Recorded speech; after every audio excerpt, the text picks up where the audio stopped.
morning, we kick off our annual theme, 2020 Spiritual Vision. And ministers all over the world actually are joining in our commitment every January. We have a commitment as an organization to come together and teach the basics of our philosophy. So our theme this month is called Getting Grounded.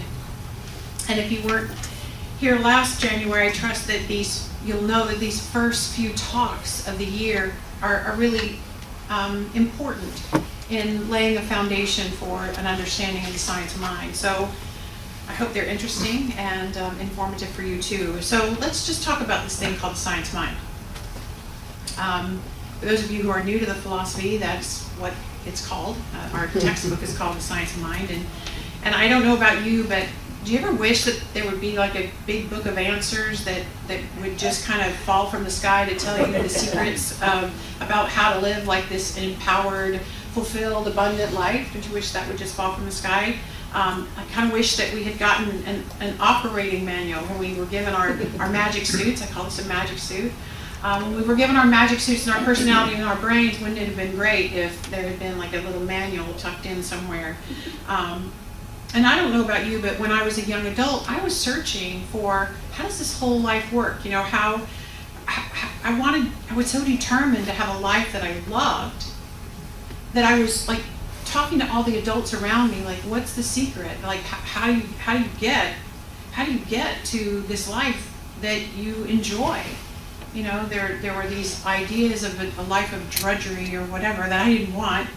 And so they were quick to give me advice of how to get to the possibility of a great life, but the advice was all very different. You know, people were living different ways and finding success or whatever in different ways. And so my educational pursuits were thick for me. You know, I really loved education. I really focused on my career, and relationships were really important. And all of those different things taught me different things. But I just still didn't feel like I was living very effectively. I felt like it was like hit or miss, like there was luck involved. And you know, maybe you can relate to that. But because I'm that kind of person, I was seeking wisdom. I was looking everywhere for wisdom and advice. And I read a wide variety of self-help books. And I got into therapy. I was trying everything to figure this out. I got a career mentor. Maybe that would help. You know, I really wanted answers. But it wasn't until I found this teaching, till I found the science of mind, that any of it made any sense. You know, until studying this, I couldn't see the thread that ran through all of the advice that I was being given, both the spoken advice and the written advice. And I've taught this analogy before, but I think it bears repeating.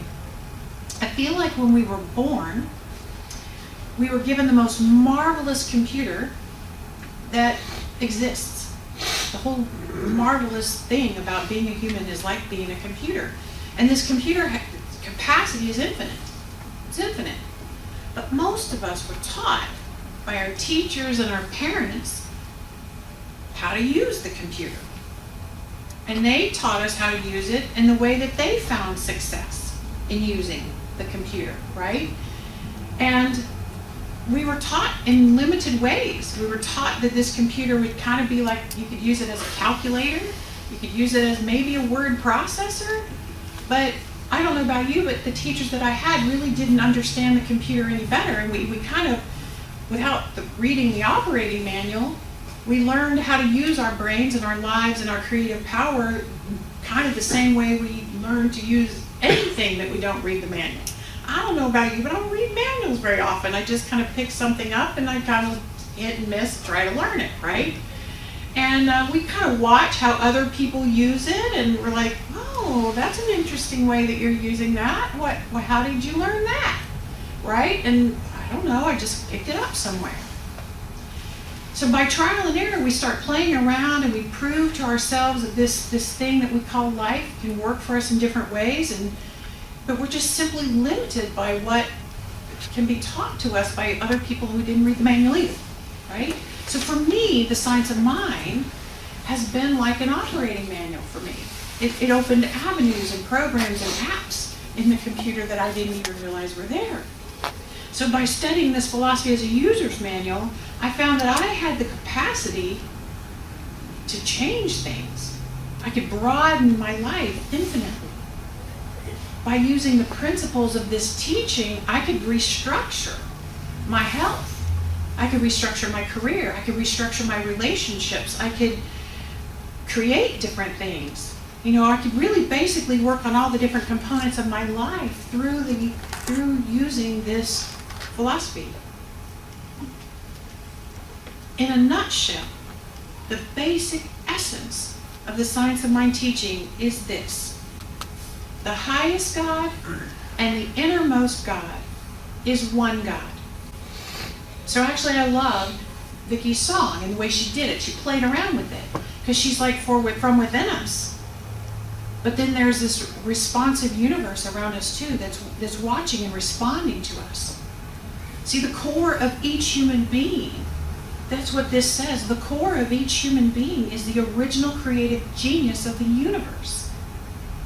In other words, with the operating system we are given at birth, we have far more power than doing calculations and word processing. We are granted tremendous power as human beings. But there's also, with that power comes extraordinary responsibility to make or break our lives through the power of our minds. Randy talked about that. It's our thinking. It's our thinking. So this basic teaching revealed to me the truth of all the advice I'd been given as a young adult. The direction toward happiness that I had been pointed in: get a good education, read books, self-improve yourself, get therapy. They all had one goal in common, and that was heal your mind, heal your thoughts about yourself, heal your self-identity, heal your life, heal your relationship with the world around you. That's the universal truth. That's the universal truth. So through this teaching, I woke up to the truth that there is only one life. And that life is God's life. That life is perfect. It's whole. It's harmonious. It's peaceful. And that life is always my life to the degree that I line myself up with that. So over 100 years ago, Ernest Holmes began teaching this philosophy to other people, just like we do right here. What he had basically done, he studied all the major world religions. He studied all the ancient philosophy. He studied all the science that was available.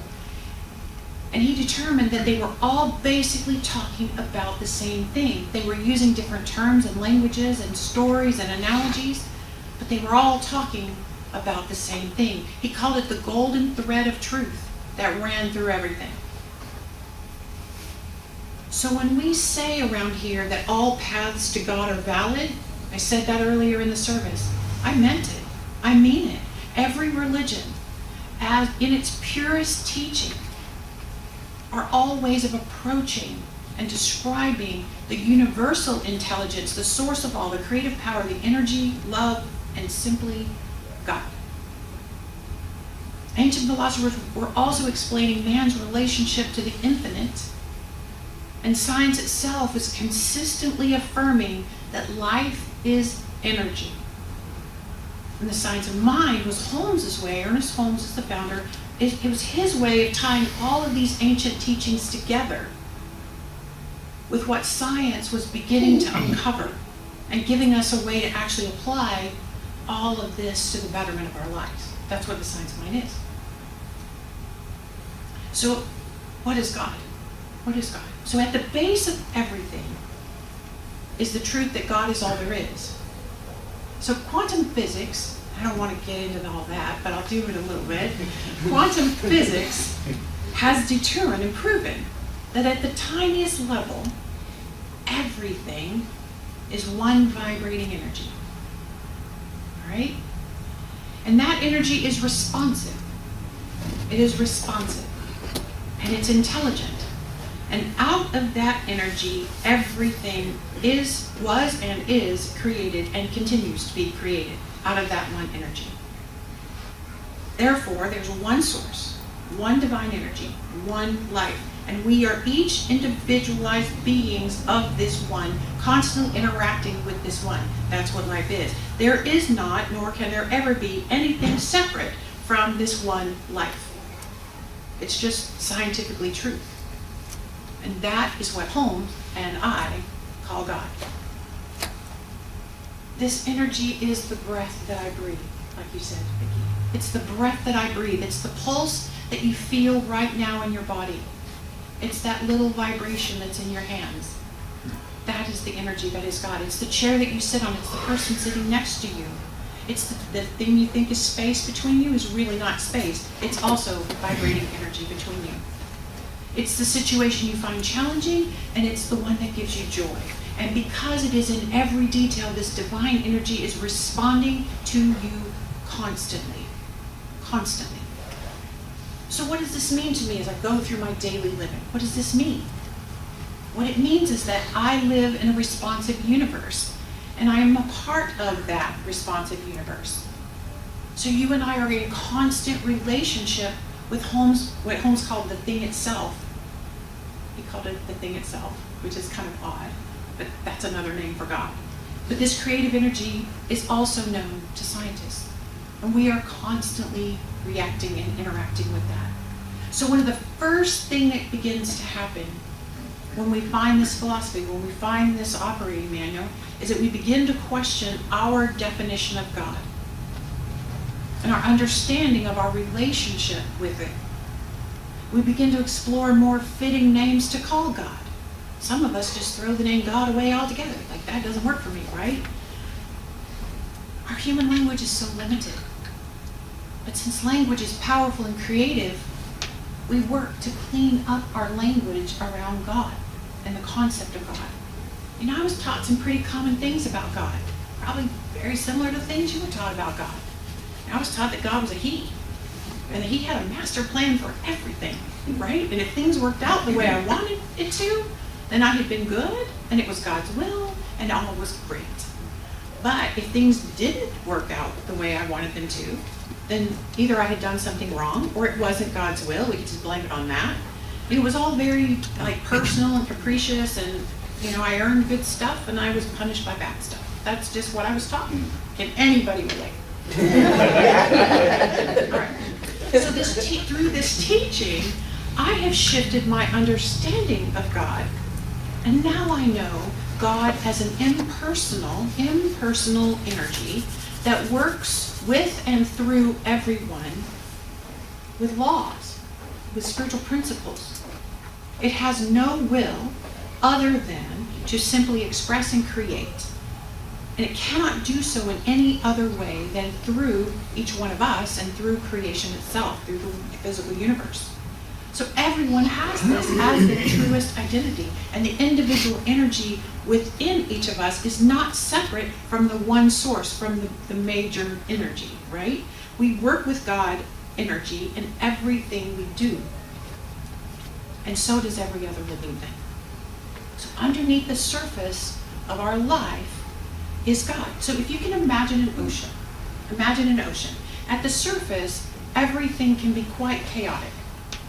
The wind blows and the waves go crazy and life gets nuts at the surface of the ocean, right? Life is like that. At the surface, we're having our human experiences, and they're wildly varied, just like the waves of the ocean are. But underneath the surface,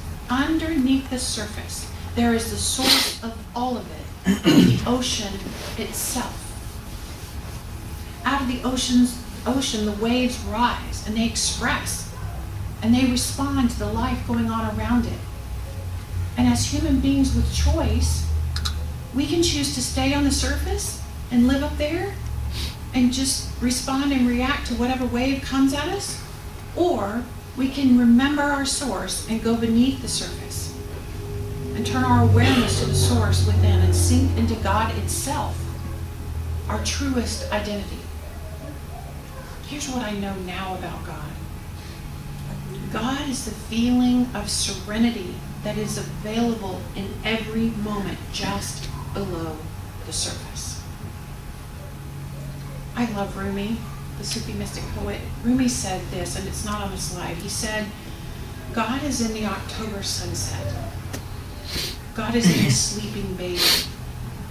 God is in friends cooking dinner together on a Sunday night. God is love and joy and harmony, and anything unlike that is not real because it's human and on the surface. Therefore, it's temporary and changeable, and it is responsive to our thoughts. So those things that Rumi called God have one thing in common: serenity and peace. They're what I call pearl moments. Pearl moments. I don't know, but that when you stand and watch a sleeping baby, there's that feeling inside of you. When you watch a sunset that's phenomenal, we have beautiful sunsets around here, right? A lot of you take pictures of them, some people in particular. But you feel it. You feel it when you're standing around a room of your best friends and you're cooking a dinner together. There's that feeling of serenity and peace. And I believe creating those pearl moments is what our life is all about. A pearl moment is when you can shift your awareness to the underlying love and connectedness that is always there. It lives just beneath the surface of your mind.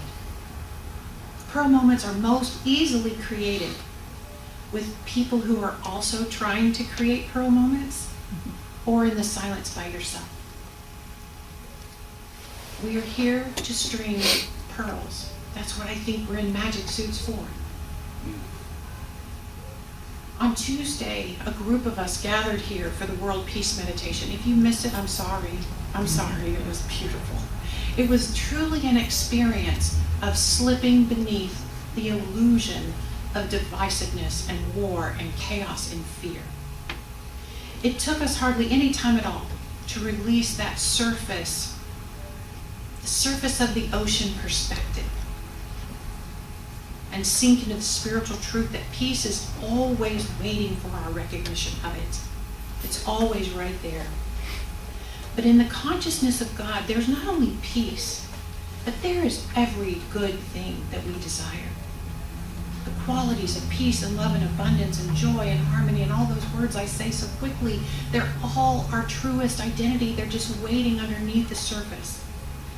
And once we heal and release the idea that God is a power that we must please and worship, once we get rid of that, we begin to have a new thought, a higher consciousness or awareness that God is indeed a power, but it is a power that we can use to string our pearls. We can choose to be the peace and be the joy and be the abundance. We can choose to be it by allowing that God energy to express through us and as us as we move through our lives. It's entirely possible for you to be the love and the vitality, for you to be that serenity and peace. And the entire teaching is about consciousness. Consciousness. It's all about consciousness. Where does your awareness point lie within you? Your consciousness is your awareness and your ability to choose from that awareness. Are you aware that you're an expression of God? Are you aware of that? Are you aware that you have all the power within you to make a new choice? A choice that leads you to pearl moments of serenity? Your consciousness is the sum of your thoughts and the sum of the thoughts about yourself, about the universe, and about how life works. My invitation to you is to have a God-centered consciousness. Deepak Chopra says it this way: consciousness is the maker of reality. Maker means choice. He's saying that what Holmes says too. We make our reality because we are constantly creating. And we create through our choices, and our choices are informed by our consciousness, so it's all about consciousness. Holmes says this: creation is always beginning, but never ending. Things may come and things may go, but creation goes on forever. What we create, and we're all creative beings, what we create depends on our mindset as we create. What we create depends on our consciousness. How we see ourselves as either victims or spiritual beings accessing the divine power within us? How do you see yourself? We are free to the degree that we know ourselves to be free. We are peaceful and loving to the degree we know ourselves to be peaceful and loving. We are powerful to the degree we know ourselves to be powerful. And to the degree is where consciousness lies in. Where is your consciousness? Who are you as a creative being, as the farmer of your fields?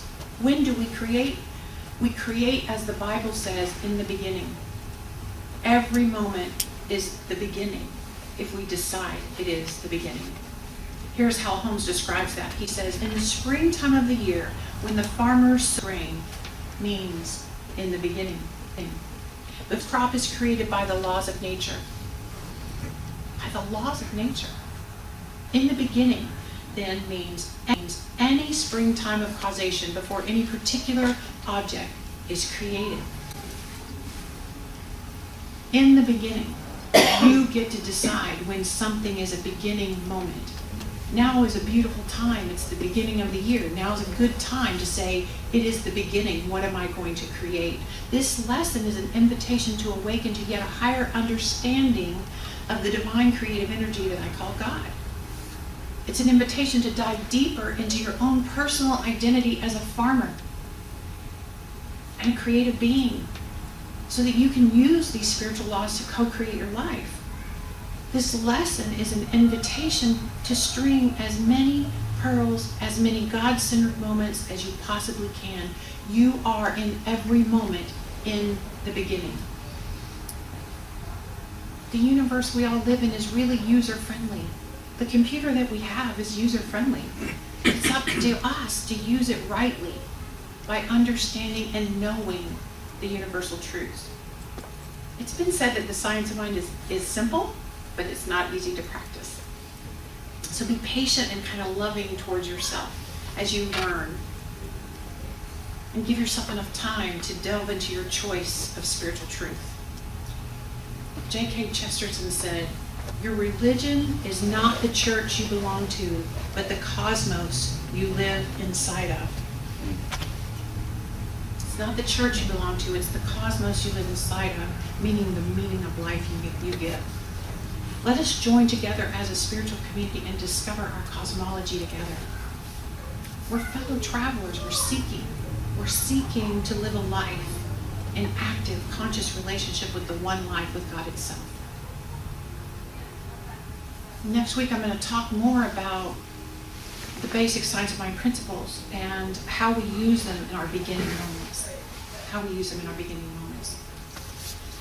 So each week this year, we're going to share an affirmation. And so let us read this one together. There is one God. Everything that has ever been created or ever will be created is created from that one. And so it is. So I saved a little bit of my talk time this morning to share more about what we're starting on Wednesdays. So I want to talk a little bit more about this kind of Wednesday wake-up class. So I've been, ever since our last class ended, Beyond Limits, I've been being asked, when's your next class? When are you going to teach? So instead of teaching a time-limited course, which kind of limits everything to about the 10 or 12 people that can make it happen for 8 to 10 weeks, I decided, no, I want to teach more fluidly. I want to teach more accessibly to everybody. So I'm going to offer a single standalone class almost every Wednesday night this year, or at least for a while. We'll see how it goes. But it's going to be on a love offering basis so that you can determine the value of it for yourself and you can just pay as you go. So on these Wednesday evenings, what I want to do is do a deeper dive into the talk that we had on Sunday. So this coming week, I want to talk more about God. I want to talk more and help you, and not really talk. I want you to get to explore what is your definition of God. So we're going to dive into that. As we go through Sunday talks, write down your questions. Some of you have those journal things. Write them down, right? If not, just any old piece of paper. You have a notes sheet in your program. So bring those questions on Wednesday. Let's do a deeper dive into that. But I'm also going to bring new material. So you might understand that I have a time limit. You guys don't want me to talk forever. I know, I can tell. So a lot of things end up on the cutting room floor, so to speak. You know, like I have poems and stories and other readings that I could do that could be a part of the talk, but just kind of don't make it because of time. So I'll bring some of those things on Wednesday nights too, to kind of deepen it in another way. So if you miss a Sunday, come on Wednesday. You'll get the kind of the same lesson, but in a different way. But you can expect every week to be different on Wednesdays. I've asked Ellen to join me in this as well and teach us those chants and songs that we're going to be doing on Sundays. But you guys that will come on Wednesday nights will kind of learn it in advance, so you can like sing on Sunday. So come do that. So we can play with that a little bit. We'll also do some meditation and spiritual practice as well on Wednesday nights. I'll probably be in jeans or something. Like I won't be like, it's all going to be so fancy pants on Wednesdays. But the most exciting part for me, and my favorite part of class, how many of you have taken a class with me?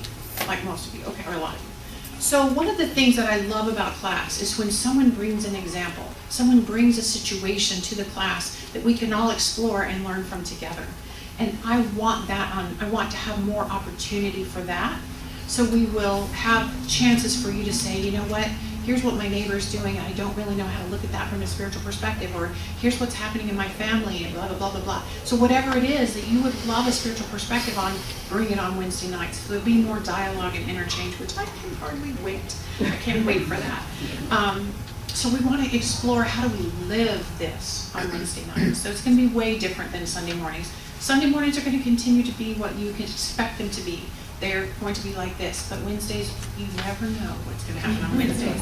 But like a class, we can take a break, we can share snacks together, more community time too. The Wednesdays will replace time to talk, so I probably won't do those on Sundays as much anymore. You'll have that opportunity more regularly to interact with me that way, so bring your questions that way as well. It might replace book club too, because this is going to give us the opportunity to not have homework. I mean, I asked several people, why don't you take classes? And the answers were, I can't make a commitment to all the 8 to 10 weeks. I'm going to be traveling or whatever. I don't ever want to feel like I'm failing, and I won't get the reading done. Like, what if I don't get the homework done? So I just don't want to sign up for class. I'm like, yay! This is the unclassiest class you'll ever have. That's what we'll call it, the unclassy class. So just show up and learn and grow together, and we're going to start that this Wednesday night. So I hope I get to see you all there. If you have questions, as you're going out the hall, you can pepper me with questions. But at any rate, thank you. I can't wait. It's a new thing.